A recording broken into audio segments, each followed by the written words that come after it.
If starvation mode is real, wouldn't starving someone prove it? Well, research did that. This is Ancel Keys, and in 1944, he led one of the most extreme studies on human metabolism ever done. After it was over, their resting metabolic rates were just 20% lower than predicted, and after a 12-week recovery diet, only about 10% lower than expected for their new body weights. If you think your metabolism's broken from eating too little, it's probably not. The body adapts, but it doesn't just break, and you're more likely just missing a piece or two of the puzzle.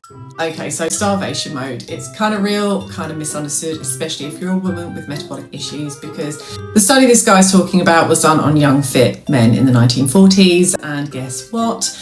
Most people struggling with fat loss and metabolic issues aren't young, healthy men, they're women. And 1 in 3 of us will experience an endocrine or metabolic disorder at some point in our lives. So apply that same energy deficit to a woman with hormonal imbalances and the response will likely be very different. For instance, PCOS, where your body will struggle to use insulin properly, hypothyroidism, your BMR, your metabolism naturally runs slower, endometriosis, ongoing inflammation and hormone imbalances will affect how your body functions properly, and perimenopause, where changing estrogen and progesterone levels will raise stress hormones, reduce insulin sensitivity and slow down recovery. In those instances, you're more likely to see a bigger drop in your metabolism when dieting.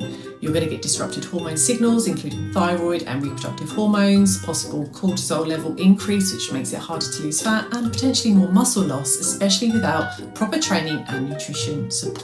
Yes, of course, thermodynamics still apply, but the internal hormonal environment completely changes how the body will respond to restriction. So when he says if you think your metabolism's broken, you're probably just missing a piece or two of the puzzle.